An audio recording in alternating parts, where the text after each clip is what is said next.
Trying to get rich in a hurry. My team are rolling with me. Trying to get it in, trying to get it in. Trying to get it in, trying to get it in. Blacked out whip, sitting on the strip. Cup full of liquor, I'm taking a sip. Stacks in my hand, wrapped in a bag. Money got me feeling like the man. Can't slow down, following the plan. We get it in, get it in, get it in. No, we can't slow down, gotta carry on the plan. Gotta get it in, get it in, get it in, yeah, yeah. Might hit the city, might pop me a tap. That's how it is when you're dripping in swag. Might get a mark, might drive me a jab. That's how it is when you're dripping in swag. Might get a good girl, turn her all back. That's how it is when you're dripping in swag. You already know that I'm dripping in swag. Home team with me, we're dripping in swag. I don't waste time, I've been on the grind. Trying to get it in, trying to get it in. Look into the stars, it's about to shine. Trying to get it in, trying to get it in. I don't waste time, I've been on the grind. Trying to get it in, trying to get it in. Look into the stars, it's about to shine. Trying to get it in, trying to get it in.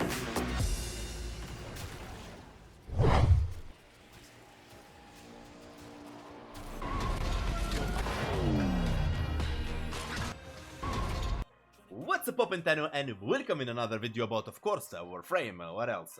Now, this video will be about the Okina Prime, signature weapon of Protea Prime. Got released 1st of May 2024, and I'm very excited to show you what I cooked for you. But if you missed the broken endgame Protea build, check it out. You don't want to miss out. Now, pay attention, Tanoa. Let's go. Starting with the Okina build, I will give you, like I said, 3 light spinning needles for the stance, Dreamer's Wrath to increase the Tenukai attacks by 50% and critical damage on the Tenukai attacks by 32%. There you go. Condition Overload for increasing damage based on how many statue effects you have on the target.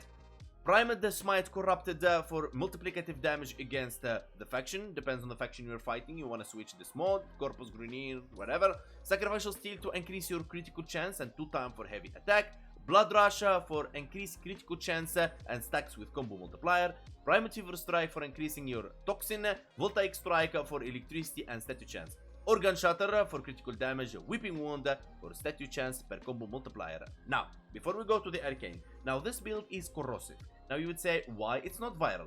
Because I'm using a Warframe that has Nourish on it. This is the helmet you're going to be using today. Right. Nourish will give you viral in your attacks and give you energy and so on and so on and so on. Now, if you're not going to use Nourish, I highly recommend you remove Voltaic Strike and you equip the Vicious Frost right here. Okay, now your build is viral and mamma mia, 2 builds in 1. Simple as that. One mod changes everything. Now when it comes to the Arcane, for example, in this case, I'm using Nidus. I don't have a shield. So on melee hits, gain 35% critical chance on your next heavy attack, up to 350%.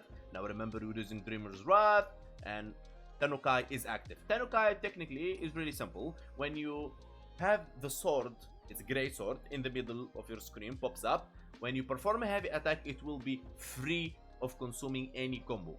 Means Dreamer's Wrath, Tenukai, and Anomicity works really, really good. Alright, let me show you. Okay, we're gonna gather enemies. We're not gonna be using Nourish. I'm just gonna show you the weapon just without the viral effect. Bada boom, 1,600,000 easy. Now, we're gonna do the same thing. This time we're gonna activate Nourish. And boom. Enemies are dead. There is no coming back from that. Ay. 2 million. You can already see the increase of damage when we activated our beloved meta helmet ability Nourish. Boom. That disappeared. Okay, this is the first build. Of course, if you're not happy with melee animosity, you can use melee retaliation or any other arcane that you like. Moving on to the next build. This is a melee influence. Everybody knows about this one. Alright, we're relying on melee influence and electricity on the weapon. So we're gonna be using viral from Nourish to deliver all the stats we proc on that enemy except dotting, if I make myself clear, slash impact and puncture to all enemies nearby. Here we're gonna be using Shocking Touch, Gladiator Might, and the rest of the mods you're familiar with. Let's check how this exactly works. Right, summoning those enemies, and boom, and this time viral from Nourish has to be active.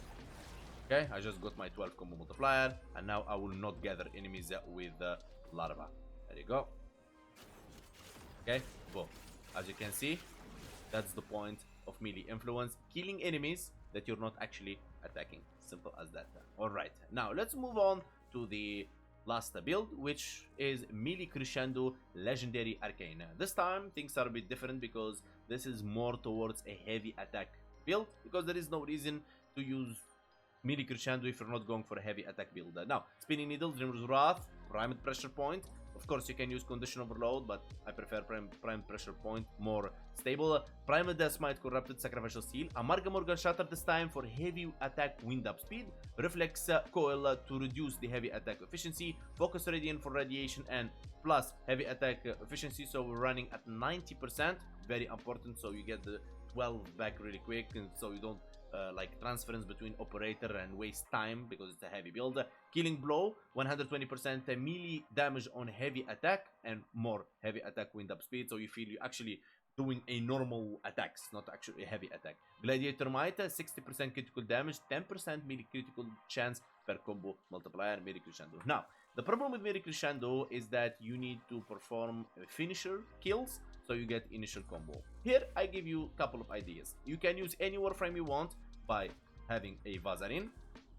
What you do exactly is just you go towards the enemies, you use your operator's second ability, and then you perform a finisher, ground finishers. Okay.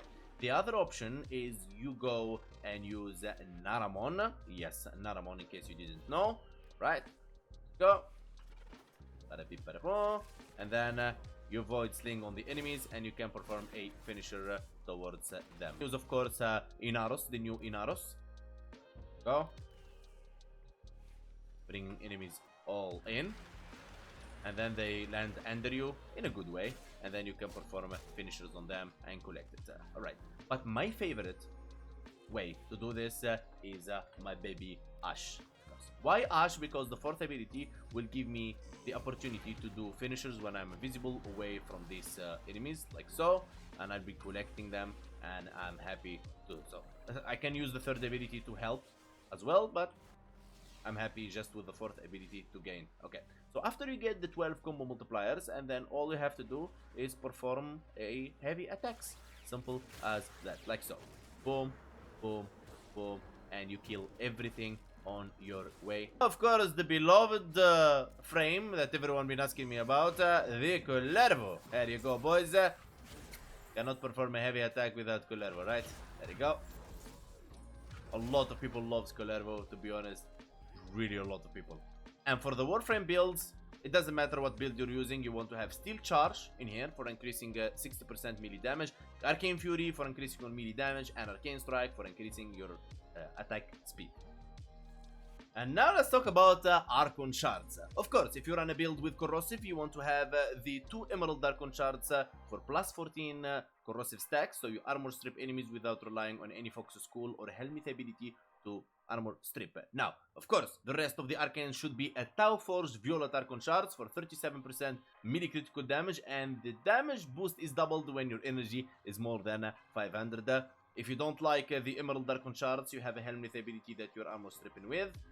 Alright, you can just take them off and put full 5 Tau Forged Violet Archon shards if you have them. So, by this, guys, we come to an end to our video. I really hope this video helps you out decide what build you're going for your Okina Prime. It's a really solid weapon. I'll give it 7 out of 10. It really performs really good without even a ribbon. Alright, thank you guys so much for watching. Don't forget to like, sub, turn the bell on so you get a notification about my upcoming videos. Join our Discord, the link on the description, and see you next time.